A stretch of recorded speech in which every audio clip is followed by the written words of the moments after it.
네, 10시가 돼서 네, 일단 촬영을 시작하고요.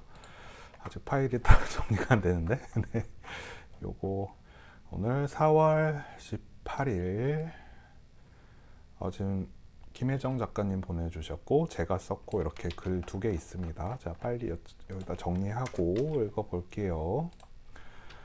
4월 18일. 네, 오늘의 단어는 어, 네, 오늘 호수, 빈칸, 파악 이렇게 돼 있는데 제가 어제 이 카페에서 일하다가 그냥 거기를 찍어봤어요. 그랬더니 이렇게 호수, 그 다음에 빈칸, 파악, 파악 이렇게 나왔는데 어떤 글을 쓰셨는지 한번 볼게요. 먼저 김혜정 작가님이 쓰신 글 제가 여기다 옮겨가지고 읽어보도록 하겠습니다.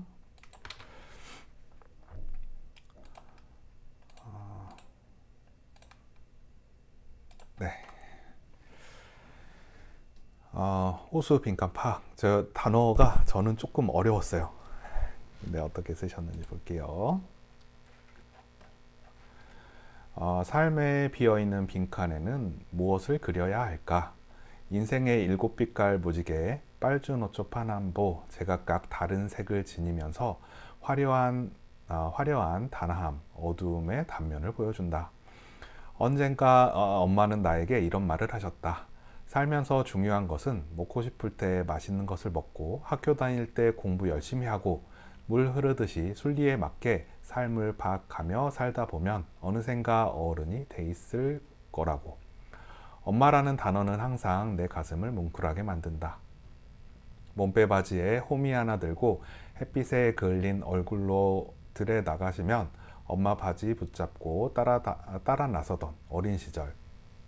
힘겹게 밭일을 마치고 나면 집으로 돌아와서 학톡에 보리쌀 갈아서 밥을 지어주던 우리 엄마. 비행기 타고 여행 한번 가신 적 없고 호수가 넓은 식당이 있는 곳에서 호수가 넓은 식당이 있는 곳에서 밥 한 끼 드셔보지 않았던 모습을 생각해 보면 지금도 코끝이 찡하다.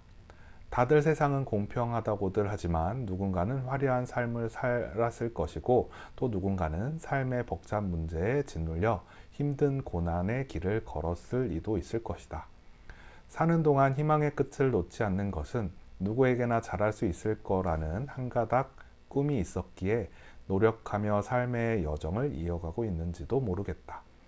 나는 할 수 있다라는 긍정적인 말을 되뇌어 보자. 어느샌가 인생을 즐길 줄 아는 삶이 될 것이다. 와, 잘 써주셨고요.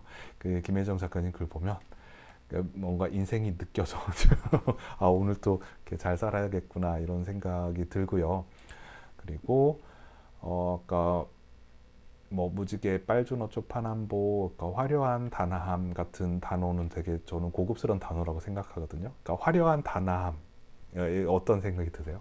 화려하지만 단아한 색깔로 뭔가 정리된 이런 느낌이 들죠. 뭐 채도가 좀 낮지만 어느 정도 화려한 색을 가지고 있다 이런 느낌도 들고 중간에 제가 그 여기 띄어쓰기가 안 돼서 이렇게 약간 헤맨 데가 있었는데 요런 이제 엄마에 대한 추억이라든지 이런 걸 잘 담아 주셨어요. 김혜정 작가님의 특징 중에 하나죠. 지금 쓰신 글만 이렇게 모아도 꽤 괜찮은 에세이집이 될 것 같은데요. 그렇죠? 그런 생각이 드시죠. 자, 그리고 그 다음 제 글을 읽어보겠습니다. 저도 좀 급하게 써서 길진 않은데 제가 쓴 글이 어디로 갔나? 여기 있었는데. 네. 저는 약간 제가 오늘 단어가 어려웠어요. 그래서 제가 오늘 단어가 어려워서 처음에는 호수 빈칸 파악 이래가지고 호수를 그냥 물이 담겨 있는 호수, 강 호수 막 이런 것처럼 호수로 하려고 그랬는데 제가 이게 빈칸하고 파악을 도대체 어떻게 붙이지라고 고민을 꽤 했어요. 그러다가 지금 생각만 한 5분 넘게 하다가 마지막 부분에 급히 방향을 틀어서 썼는데 한번 읽어볼게요. 어디 보자. 어, 이게 아닌데? 옥상. 네. 호수 빈칸 파악. 아무래도 느낌이 좋지 않다. 이 이상한 호텔에서 빨리 벗어나야 한다. 그런데 도무지 여기가 어딘지 파악조차 되지 않았다. 미로 같은 복도를 헤매다 가까스로 엘리베이터를 찾았다. 그런데 엘리베이터 있는 버튼이 모두 숫자 없이 휑하게 빈칸으로 남겨져 있다. 버튼을 눌러도 불이 들어오지 않는다. 쿵쿵. 섬뜩한 발소리는 점점 더 크게 들린다. 안 되겠다. 계단을 찾아보자. 그런데 계단으로 통하는 문도 보이지 않는다. 복도에서 보이는 것이라곤 오로지 객실 문뿐이다. 다급하게 뛰면서 객실 문에 적힌 호수를 보았다. 뭔가 이상했다. 1203호 옆이 907호다. 그 옆은 1008호다. 뭐지? 12월 3일은 내 생일인데. 아무래도 친근한 숫자에 끌린다. 무작정 1203호 객실 문을 열어보았다. 문은 아무런 저항감 없이 벌컥 열렸다. 거의 쓰러지다시피 객실로 빨려 들어갔다. 쿵쿵쿵 소름 돋는 발걸음 소리는 더욱 커졌다. 재빨리 문을 닫았다. 네, 이렇게 좀 어찌 보면 급하게 쓴 티 나죠. 근데 제가 이 호수를 이제 저는 호텔 객실에 호수를 해가지고 이렇게 써봤는데 아마 뭐 이 호수 말고 뭐 파악이란 단어도 빈칸이란 단어도 다양한 용도로 아마 쓰실 수 있지 않을까 이런 생각이 듭니다.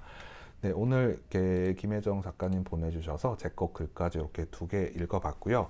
제가 다른 공지 잠깐 여기서 말씀드릴게요. 요 스칸디 카운슬링 저기 끝났어요. 원고 교정 다 봤어요.